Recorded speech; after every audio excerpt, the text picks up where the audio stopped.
하나님 말씀 보겠습니다. 자, 로마서 12장 1절에서 13절입니다. 찾으셨죠? 교독할게요. 제가 1절 읽습니다. 그러므로 형제들아, 내가 하나님의 모든 자비하심으로 너희를 권하노니 너희 몸을 하나님이 기뻐하시는 거룩한 산제물로 드리라. 이는 너희의 드릴 영적 예배니라. 너희는 이 세대를 본받지 말고 오직 마음을 새롭게 함으로 변화를 받아 하나님의 선하시고 기뻐하시고 온전하신 뜻이 무엇인지 분별하도록 하라.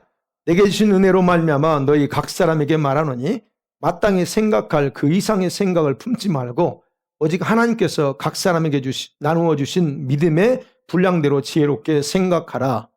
우리가 한 몸에 많은 지체를 가졌으나 모든 지체가 같은 기능을 가진 것은 아니니, 자, 이와 같이 우리 많은 사람이 그리스도 안에서 한 몸이 되어 서로 지체가 되었느니라.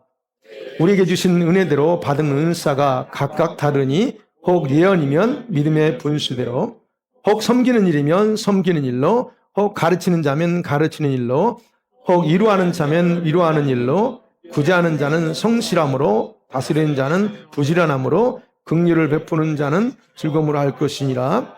사랑에는 거짓이 없나니 악을 미워하고 선에 속하라.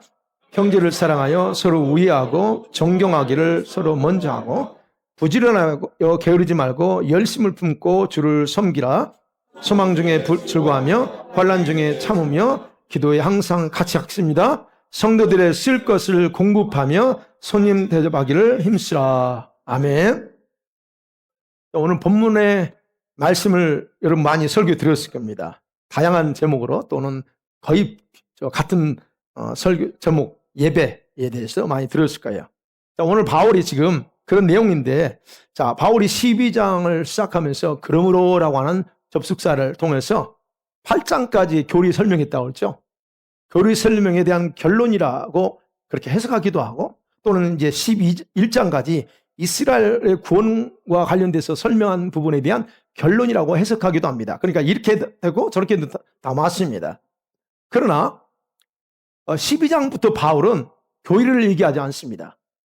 더 이상 교리, 어떤 닥트린을 얘기하는 게 아니고 이제는 이 성도들의 실제 생활에서 어떻게 살아야 되는가, 하나님의 은혜로 믿음으로, 오직 믿음으로 구원받은 성도들이 세상에서 또는 교회에서 어떻게 살아야 되는가에 대한 그런 실제적인 내용을 가지고 이 로마교회 성도들이 이제 자기들의 생활 속에서 역동적인 신앙생활, 그냥 단순히 교회만 왔다 갔다 하는 게 아니고 역동적인 신앙생활로 발전하기를 희망하면서 이제 그들에게 가장 중요한 두 가지를 가장 깊은 마음을 담아서, 애정을 담아서 권면하면서 동시에 명령을 합니다. 바울 입장에 명령할 권한이 있으니까 명령하는 겁니다. 첫 번째는 이겁니다. 1절 말씀이죠. 자신을 산제물로, 매일 생활 속에서 산제물로 드리는 영적인 예배 생활해라 그럽니다. 많이 들어보셨죠? 이건 뭐냐면 자신을 온전히 드리는 삶을 말합니다. 산제물이라고 하는 것은 몸과 마음, 전인격적인 우리 자신을 제물로 드리는 그런 예배 생활이 대단히 중요하다라고 하는 강조하는 거예요. 그 다음에 두 번째가 2절 말씀입니다. 하나님의 뜻을 분별하고 그것을 행하는 삶을 살라 합니다. 다시 말씀드리면 그분의 뜻을 따라 살라는 거예요. 네 생각대로 살지 말고 아버지의 뜻이 뭐냐? 그 뜻을 따라 살고 헌신하고 봉사하라, 그런 얘기입니다. 여러분, 그분의 뜻이 무엇인가를 아는 게 그래서 더 중요한 거예요. 여러분이 무언가를 더 행하는 거, 많은 어떤 그 사역을 하는 것도 중요하지만 그분이 원하는 것을 아는 거. 그래서 이걸 알아야, 이걸 뭔가를 정확하게 알아야 저와 여러분의 삶의 목표를 그 뜻에 고정시킬 수가 있기 때문이에요. 네. 자, 이 두 가지가 여러분과 저에게서 정확하게 정해지면 있잖아요. 교회 안에서 헌신적인 사역합니다. 우리 세상에서 다른 사람과의 관계 속에서 이런 우리 믿음의 사람에게서 흘러나가는 모든 것들이 물흐르듯이 자연스럽게 은혜가 흘러나갈 수 있기 때문에 그래요. 자, 첫 번째로 생각합니다. 그러면 너희 몸을 산제물로 드리라 하십니다. 자, 바울은 왜 너희 영혼이 아니라 너희 영혼을 산제물로 드리라 하지 않고 왜 몸을 드리라고 했을까요? 예, 몸이 문제이기 때문에 그래요. 우리의 몸이 문제입니다. 여기서 몸은 이제 두 가지로 해석해요. 하나는 몸과 마음, 우리 인격 전체를 다 포함한 총체적인 의미로서 우리 자신을 다 드리라는 그렇게 해석이 가능하고요. 또 하나는 실제로 피지컬 바디를 얘기하는 겁니다. 자, 저는 그런 면에서 두 가지로 다 해석이 가능하지만 바울이 로마서 관련돼서요. 바울이 로마서 6장과 7장에서 죄와 관련돼서 설명할 때 실제로 피지컬 바디를 얘기해요. 우리 전체를 얘기하는 게 아니고. 그래서 그 피지컬 바디를 염두에 두고서 했기 때문에 오늘 본문에서도 저는 전인격적인 나 자신을 가리킨다기보다 우리 실제 이 몸을 뜻한다고 저는 생각하고 여러분에게 말씀드리려고 합니다. 여러분, 바울이 그랬죠. 7장에서 몸은 여전히 죄가 지배하고 있고 죄의 육신의 정욕이 우리 안에서 이 몸의 바디 안에서 작용하고 있다 그랬어요. 그러나 그것은 언제든지 이제는 컨트롤할 수 있다 그랬어요. 그렇죠? 7장에서 그랬잖아요. 뭘로? 성령으로 언제든지 컨트롤할 수 있습니다. 그래서 8장에서는 성령의 일하심 또 성령 따라 사는 것이 왜 중요한가에 대해서 강조하면서 긍정적인 결론 내렸어요. 그리고 나서 이 12장에서 다시 몸을 얘기합니다. 이 몸이 하나님이 기뻐하시는 산제물로 바쳐 얘기하는 거예요. 자, 그러면 그러니까 이제 여기서 말하는 몸은 우리 몸이라고 생각하자고요. 그럼 바울이 무슨 생각을 하면서 이렇게 말하고 있을까 하는 거예요. 산제물. 바울이 처음 쓰는 말이에요. 산제물. 여러분, 바울이 무슨 생각했냐면 구약의 제사 제물을 생각하고 한 겁니다. 우리가 아는 것처럼 여러분 구약 시대에 제물 있잖아요. 제물은 특별히 불에 태워가지고 하나님께서 기뻐하시는 이렇게 향기로운 제물을 바쳤잖아요. 그냥 드린 게 고기를 드린 게 아니에요. 그걸 태웠어요. 거기서 나오는 냄새, 그걸 향기로운 제물이다 그렇게 받아요. 근데 그런 의미로 바울이 지금 이제는 저와 여러분이 그러한 제물이 되어서 하나님께 영적으로 드려져야 된다는 걸 강조하는 겁니다. 여기서 1절에서 영적 예배라고 그랬잖아요. 여기서 영적이라고 하는 바를 정확하게 이해하셔야 될 게 여러분 성령을 말하는 게 아닙니다. 성령 안에서 제물로 바치라 또는 스피리추얼, 신령한 뜻이 아닙니다. 전혀 그거와 상관없어요. 여러분 로고스, 헬라어로 로고스가 뭔 뜻이 아시죠? 말씀. 로고스의 형용사인 로기케인이라고 하는 단어를 썼어요. 그게 무슨 뜻이냐면 합리적인 또는 논리적이고 이치에 맞는 말이 되는 이란 뜻이에요. 로기케인이라고 하는 헬라 단어가. 그럼 무슨 말이에요? 영적인 예배, 합리적인 예배 드리라는 거예요. 그리고 여기서 예배라고 하는 단어, 우리 월십 이렇게 할 수도 있지만 여기 헬라는 라트레이아라고 하는 단어인데 이거는 다른 게 구약의 제사를 가리켜 쓰는 단어입니다. 그러면 여기서 바울이 너희를 영적인 예배로 드리라 할 때 뭐냐면 단순히 제사향기가 아니에요. 제물로만 딱 달랑 갖다 놓고 나 제물 가져왔어요. 제사 드립니다. 이게 아니고 삶으로서의 예배, 삶의 모든 가치와 의미를 주님께 헌신하는 그런 섬김, 그 섬김에 두는 예배를 얘기하는 겁니다. 그러니까 제가 늘 강조하는 건 여러분 예배당에 여기 와 있다고 해서 예배가 아니라는 거예요. 무슨 말인지 아시죠? 여기 달랑 앉아서 설교 듣고 있어. 헌금하고 또 찬양하는 대로 따라서 하고 축도 마치면 예배 다 드렸어. 이게 예배가 아니라는 거예요. 바울은 지금. 물론 그것도 중요하지만 그게 성경적인 예배는 아닙니다. 성경적인 예배는 이거예요. 그렇다면 바울이 말하는 영적 예배 또는 합리적인 합당한 예배는 저와 여러분의 몸이 하나님께 기쁨이 돼야 돼요. 이 몸이. 그러면서 동시에 온전히 하나님의 뜻에 합당한 삶으로 드려지는 예배를 가리켜서 영적 예배다 또는 합리적인 합당한 예배다라고 말하는 거예요. 바울이 여기서 우리의 몸을 강조하고서 영적인 제물로 드리라고 하는 또 다른 이유는 있어요. 그게 뭘까요? 자, 우리 과거를 얘기하는 겁니다. 저와 여러분은 과거 어떻어요? 우리의 과거에는 죄의 종이 되어 있고 또는 조금 더면 사단의 종으로 우리 몸을 늘 들여왔어요. 그래서 하나님과 상관없이 이 몸을 갖다 엉망진창만 여러분이 그랬다는 게 아니고 이 몸을 예, 좋지 않은 쪽에 좋지 않은 것을 많이 해요. 술, 담배 뭐 이건 기본이고 살면서 이런 쪽으로 이 몸을 다 그렇게 바쳤어요. 그래서 살다가 지금 이제 하나님의 은혜로 우리가 구원받은 하나님 자녀가 됐어. 그럼 그거예요. 과거에는 어떻든 그렇게 됐을지라도 이제는 그렇게 죽은 자들 가운데서 살아났다는 거예요. 로마서 8장에 그랬죠. 너는 살아있어 이제. 살아난 자로서 우리 자신을 온전히 하나님께 복종하도록 부름받은 자들이다 하는 걸 바울은 생각하고 얘기하는 겁니다. 그러니까 저와 여러분이 하나님 단순히 천국이나 가라고 시킨 게 아니라고 했죠. 단순히 여기서 60, 70, 80 살다가 가라고 부른 게 아니에요. 하나님의 뜻에 또 뜻을 위해서 살고 오라고 우리를 선택하고 불렀다는 거예요. 그게 기본입니다. 그죠? 그러니까 그 얘기하는 거예요. 바울이 지금 하나님께 온전히 복종하는 건 뭐냐 그러면 저와 여러분이 온전히 복종하는 것은 우리 성도들이 하나님을 위해서 할 수 있는 최고의 희생이 바로 복종이라는 거예요. 내가 하고 싶은 거 있지만 아버지가 이걸 했으면 좋겠어라고 하면 기꺼이 그걸 위해서 복종하는 것이 희생이라고 그것이 여러분 주님이 기뻐하는 거라는 거예요.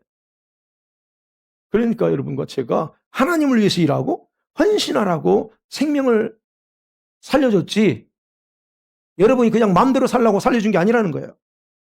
그래서 그렇기 때문에 이제는 이 몸을 하나님을 위해서 드려야 된다라고 하는 겁니다.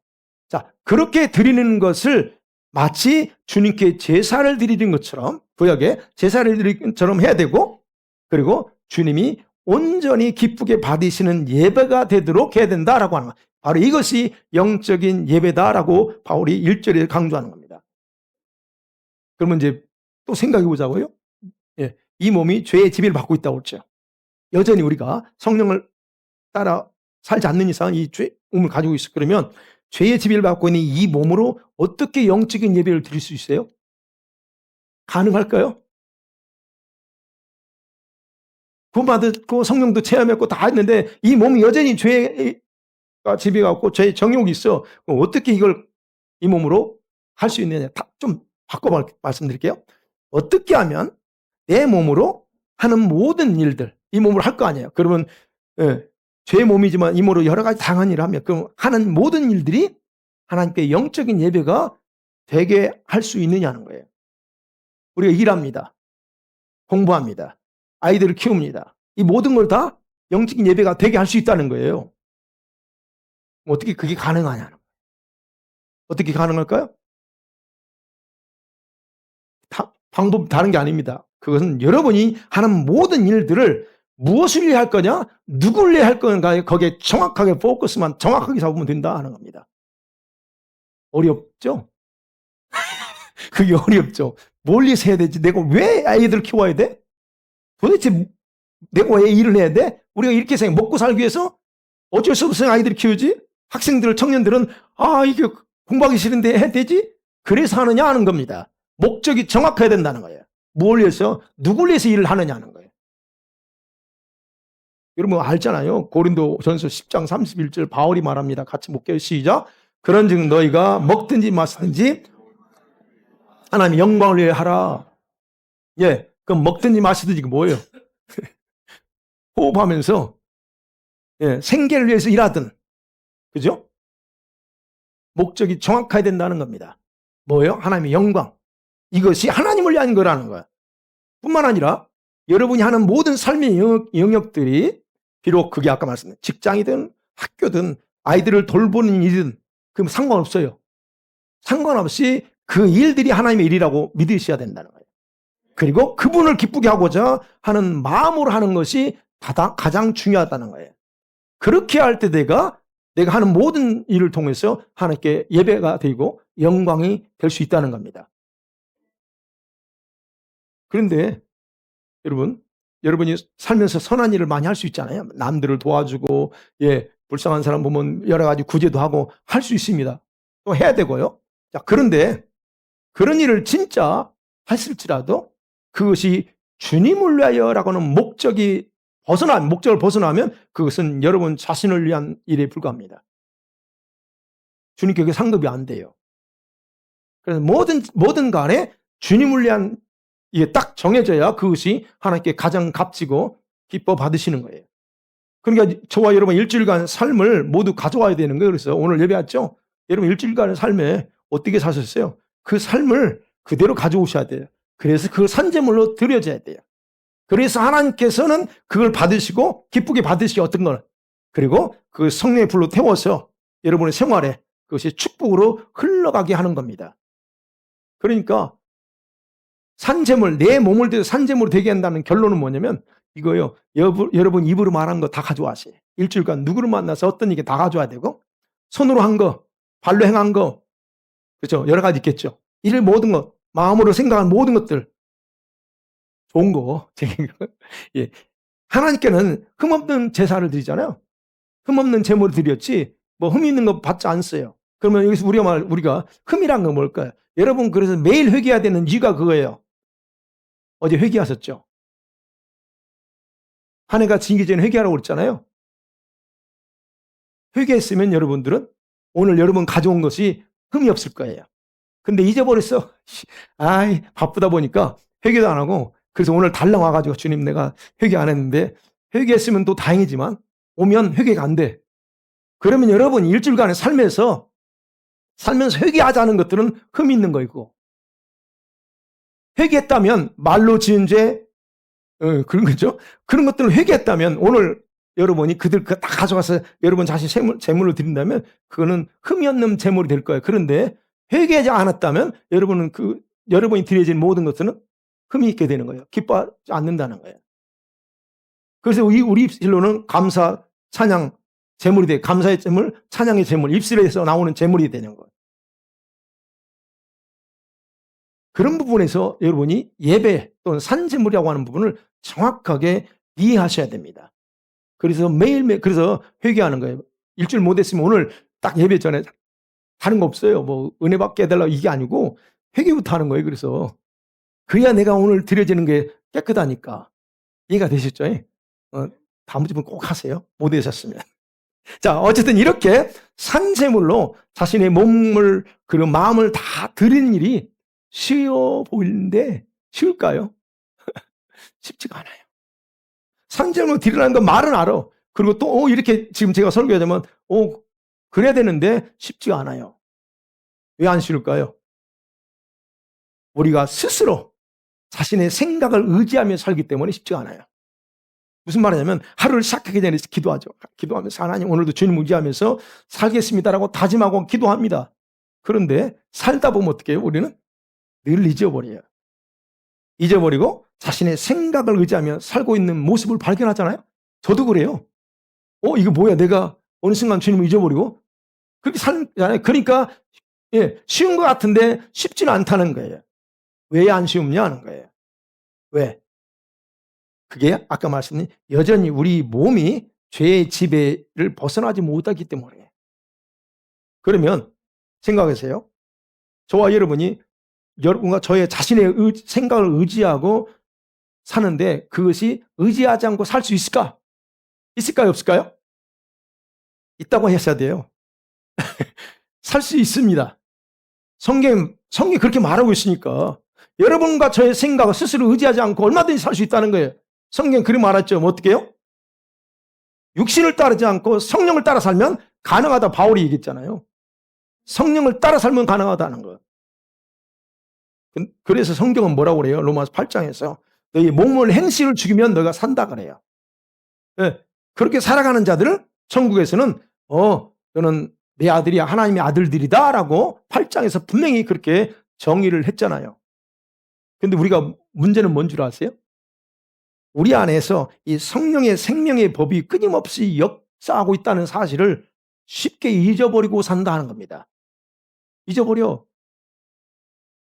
그게 문제죠.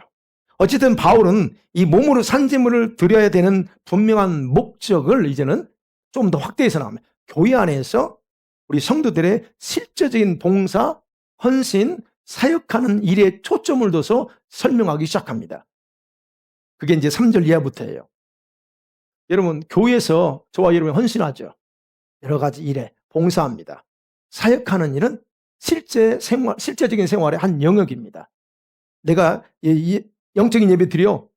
근데 그거는 그냥 달랑 이게 아니고 이것이 삶을 통해서 나와야 하는데 그 중에 하나가 교회의 실제적인 사역이라는 거예요. 예배, 헌신, 봉사가 거기에 해당된다는 겁니다. 저와 여러분 성도들이 교회를 세워나갑니다. 그죠? 우리가 다 연합해서 교회를 세워나갑니다. 이 세워나가는 일이 말로 세워나가나요? 아니죠. 말로 세우는 것이 아니라 누군가의 몸의 헌신, 모든 헌신과 봉사를 통해서 이루어지기 때문에 바울은 얘기하는 거예요. 이 몸이 먼저 제물로 바쳐지는 게 중요하다는 거예요.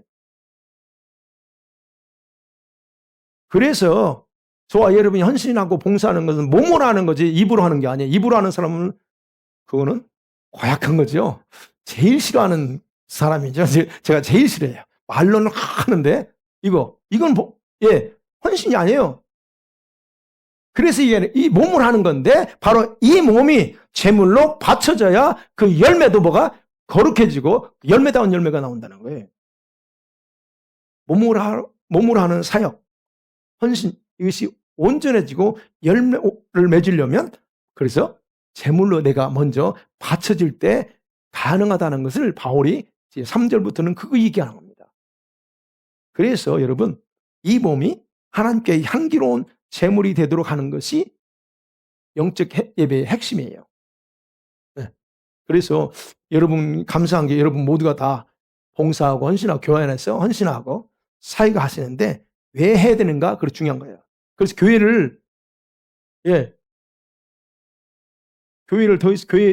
나오는데 방관자가 되지 마세요. 누군가 하겠지, 알아서 하겠지. 이거 굉장히, 교회를 말씀의 근거에서 교회를 세워나가는 데는 굉장히 걸림돌입니다. 그렇다고 해서 그 사람 뭐라 할 수도 없지만, 그런 부분에서 더 이상 여러분이 교회에서 방관자로 남지 않기를 바랍니다. 자, 바울이 그런 면에서 이 첫 번째, 예배, 영적 예배 얘기했습니다. 두 번째가 2절입니다. 하나님의 뜻이 무엇인가 분별하라. 너무 잘하는 말씀이죠? 자, 분별해야 되는 중요한 이유가 있습니다. 왜 분별하라고 할까? 바울은요, 교회 안에서 성도들이 가지고 있는 지체로서의 역할 때문에 그래요. 산제물로 드리는 것도 아까 사역 헌신과 같은데 이 중요한 하나님의 뜻을 분별하는 것 중요성인 거예요. 우리가 다 지체예요. 머리 대신 예수님을 따른 우리가 다 지체입니다. 누굴 위한 게 아니에요. 김 목사를 위해서 여러분이 하나님의 뜻을 분별하는 게 아니에요. 그래서 우리 성도는 예수님의 몸의 지체로서 정상적인 역할이 있고 기능이 바로 교회를 연합되게 하는 데 있어서 굉장히 중요한 거예요. 어느 한 사람만이 아니고 그래서 얘기 나는 거예요. 이제 4절에 우리가 한 몸에는 많은 지체를 가졌어. 모든 지체가 있지만 다 같은 기능 가지지 않았다라고 하면서 갑자기 그 얘기예요. 그러니까 두 번째를 얘기하는 겁니다. 하나님의 뜻이 뭔지 분별하라. 자, 여러분과 제가 하나님의 뜻을 정확하게 분별하면 여러분의 역할이 뭔지 알고 기능이 뭔지 안다니까요. 그래서 반드시 그걸 분별하게 되면 스스로 그분 안에서 겸손해질 수밖에 없어요. 여기서 분수 이상 생각하지 마라. 지나친 생각하지 마라 하는 거예요. 알면 내 역할은 손의 역할이구나. 내 역할은 발이구나. 내 역할은 하트구나. 이 역할이 정확하게 분별되면 교만하지 않는다는 거예요. 그래서 하나님의 뜻을 알면 믿음의 분량을 넘어서 생각하지 않습니다. 내 믿음은 이거밖에 안 되는데 이따만 그렇게 생각하면서 머리로는 잔뜩 생각하면서 교회가 이래야 되고 저래야 되고 이게 하는 거예요. 분량 넘어 생각하지 마 하는 거예요. 믿음의 분량을 오버해버리잖아요. 그러면 교회 연합에 대단히 큰 피해를 줍니다. 분수 이상을 생각하게 엉뚱한 생각을 한다는 거예요. 그런 사람들이 의외로 많아요. 자기 역할만 생각하면 되는데 이게 많아. 그러니까 교회가 목회자를 힘들게 만들어. 그래서 그 분량은 자신이 받은 은사를 넘어서서 행동하지 않게 하는 거예요. 내 믿음이 이 정도만 하면 되지. 이거를 정확하게 알아야 돼. 왜요? 성도들 각각 다 다른 지체이잖아요. 그러면서 예수님의 몸에 붙어있는 지체로서 역할을 전부 다 알기 때문에 그래요. 손에 역할하는 사람을 갖다가 눈이 와가지고 자꾸 왜 그런 식으로 하냐고 따질 수는 없다는 얘기예요. 자, 그래서 바울이 하나님의 뜻을 일단 먼저 정확하게 분별하라고 그래요. 자, 그러면 봅니다. 여기서 바울이 말하는 하나님의 뜻은 뭘 할까? 뭘 말할까? 여기서는 물론 이제 우리가 하나님 뜻 말하면 개인적인 하나님 뜻도 말하지만 여기서는 교회 공동체 안에서 하나님의 뜻이에요. 여러분을 향한 교회 공동체, 여기 우리 예수 생명교회에서 여러분을 향한 하나님 뜻, 그건 뭐냐면 교회를 세워나가는 데서 하나님의 뜻. 자, 저와 여러분이 분별해야 될 하나님의 뜻은 분명한 특성이 있어요. 도대체 왜 뜻을 왜 하느냐? 세 가지 특성이 있어요. 2절에 나오죠. 모든 사람이 일반적으로 인정할 수 있는 선한 것입니다. 그래서 하나님의 선하시고 그랬어요. 선하다고 하는 것은 뭐 좋은 이런 차원이 아니고 모든 사람이 일반적으로 인정할 수 있다. 저 사람이 딱 맞아. 인정할 수 있는 거, 그게 선이에요. 그 다음에 두 번째가 뭐예요? 하나님 그 뜻이 하나님 자신을 기쁘게 하는 것이어야 돼요. 이건 하나님이 기뻐하는 일이야. 내가 찬양을 봉사합니다. 내가 뭐 다른 어떤 그 사역을 봉사합니다. 그것이 하나님을 기쁘시게 하는 것이어야 된다는 거예요. 그 다음에 세 번째 뭐예요? 온전하신 것. 이건 뭐냐면 저와 여러분 모두가 그것을 따르면서 행하면서 살기에 충분하고 부족함 없는 거. 하나님도 좋고 나도 좋은. 그래서 완전한 것에 해당된다는 거예요. 하나님의 뜻은 그렇습니다. 그래서 이처럼 완전한 뜻, 하나님의 뜻은 하나님께서 숨겨놓고 네가 알아서 찾아가 아닙니다. 숨겨놓은 게 아니에요. 숨겨놓은 게 아니고 다 드러내오는 상태에서 그것이 정확하게 무엇인가를 분별하라 하는 얘기입니다. 여러분이 그걸 찾아야 된다는 거예요. 내가 교회 와서 교회에서 뭘 해야 되는지, 도대체 하나님이 나 이 교회에서 뭘 하라고 하는지 그 뜻이 뭔가를, 그거는 감춰져 있는 게 아니라는 거예요. 다 드러나 있어요. 근데 거기서 여러분이 찾아야 된다는 거예요. 이해가 되시죠? 그겁니다. 그래서 분별하다고 하는 그 헬라어 뜻은 시험하는 게 아니에요. 이게 진짜인지 아닌지 테스트하는 게 아니고 인정하다는 거예요.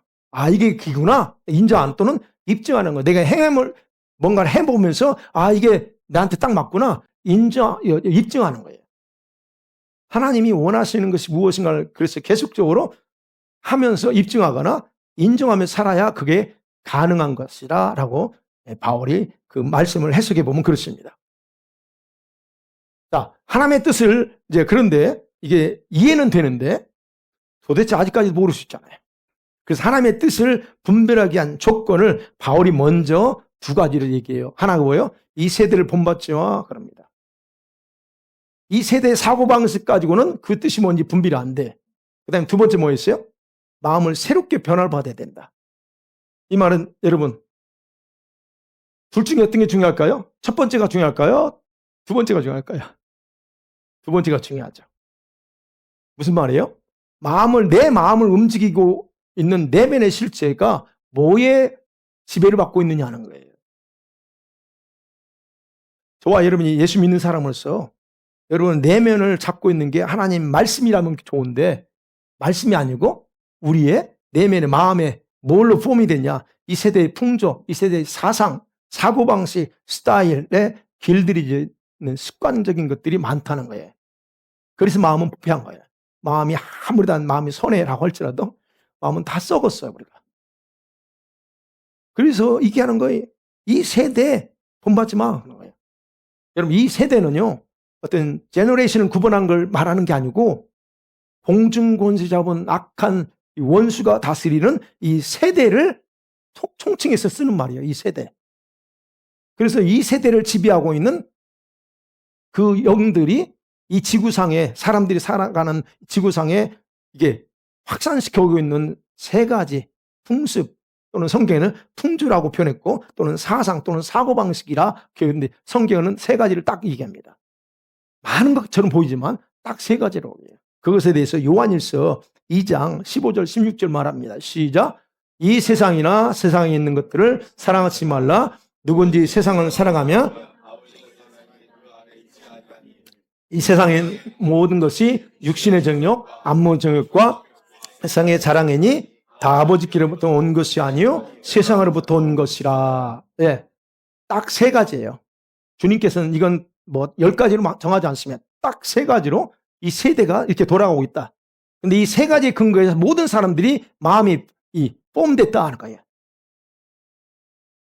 여기서 좀 더 구체적으로 생각해 볼게요. 여기서 이 세대를 본받지 말고라고 하는 단어, 헬라는요 마티즈라고 하는 시스케티 마티조라고 하는데 그 단어 어근이 뭐냐, 뿌리가 뭐냐면 스케마라고 하는데 모형, 그렇죠?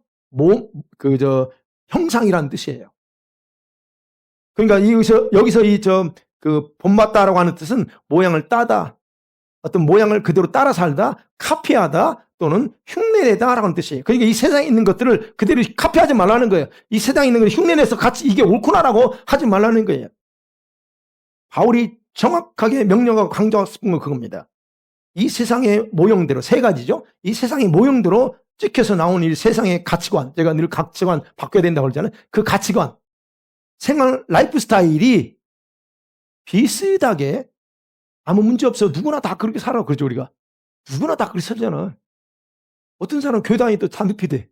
어떤 사람은 교회 다니도 뭐 욕질 하대. 어떤 사람은 해도 뭐 술 먹더라. 그러니까 뭐가 문제야. 이렇게 생각하는 사람 많아요. 그런데 부모님이 그렇게 비슷해 보일지라도 그것을 진짜라고 여기지 말라는 거예요. 그건 가짜지. 그리고 그건 다 누가 줬다고? 이 원수, 공중것의 원수가 만들어 놓고 그걸 그대로 흡수해서 자기 것으로 생각하며 살게 만든 거라는, 그래서 얘기하는, 그래서 하지 말라는 거예요. 여러분, 이 세대를 본받지 않고 거스르는 방법 중 하나가 있어요. 어떻게 하면 거스를 수 있어요? 나는 그대로 안 갈 거야. 역행하는 거. 다른 거 없어요. 하나님의 뜻을 정확하게 분별하면 돼요. 아, 이게 아니구나. 그러면 돌아서야지. 근데 안 돌아서. 그게 뭐예요? 하나님의 뜻이 뭔지 모르니까 그런 거예요. 그래서 하나님의 뜻이 무엇인가를 알면 이 세상의 패턴에 반대로 살아갈 수 있다는 거예요. 왜요? 하나님의 뜻의 성격이 뭐라고 했어요? 하나님 기뻐하는 거고, 완전하고, 선하다고 그랬잖아요. 그렇기 때문에 얼마든지 가능하다는 거예요. 그 다음에 여기서 마음을 새롭게 함으로 변화를 받아라고 그랬죠. 여기서 변화를 받아해서 변화도 똑같은 겁니다. 헬라어가 모르페라고 하는 거예요. 근데 그게 또 똑같아요. 모양이에요. 모양, 형상이에요. 그러니까 아까 본받다는 거, 스케마가 동일한 뜻이에요.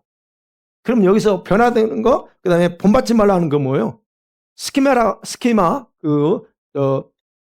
본받지 말라고 하는 그 단어는 외적인 행동 본받지 말라는 걸 의미하면, 그 다음에 여기 형상, 이게 모르페라고 하는 단어는 내면, 마음과 관련된 거니까 내면의 본질, 그 부분을 얘기하는 겁니다. 근데 이 변화를 받는다는 것, 모르페라고 하는 단어는 시제가 뭐냐면 현재 여러분 수동태 명령이에요. 수동태입니다. 그럼 뭐 어떻게 해요? 내가 변화되는 게 스스로 되는 게 아니라는 거예요. 일시적이 아니야, 이거는. 이건 일시적으로 한순간에 좀 변하는 게 아니고 계속적으로 변화되도록 성령이 성령의 일하심에 의해서만 가능해진 일이다는 뜻이에요. 그래서 여러분, 마음의 변화는 외형으로 행동을 바꾼다 해서 마음이 변화되는 게 아니고 내면의 본질이 바뀌어져야 가능한 거예요. 그래서 마음이 안 바뀌면 행동도 안 바뀌는 거잖아요. 그죠? 그래서 이 일은 누가 하느냐? 여러분이 할 수 있는 게 아니에요. 성령이 하시는 일이에요.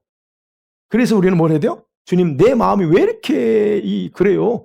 주님 도와달라고, 내 마음 좀 바꿔달라고 요청을 해야 되는 겁니다. 이건 성령이 알아서 바꿔주지 않아요. 성령이 어디 안에 계세요? 여러분, 영 안에, 마음 안에 계신다고 했잖아요. 근데 왜 지금까지 그분은 잠잠하실까? 그 나쁜 마음 안 바꿔줘요. 욕심 많은 마음을 왜 안 바꿔줘요? 요청 안 하면 안 바꿉니다. 요청해야 된다는 거예요.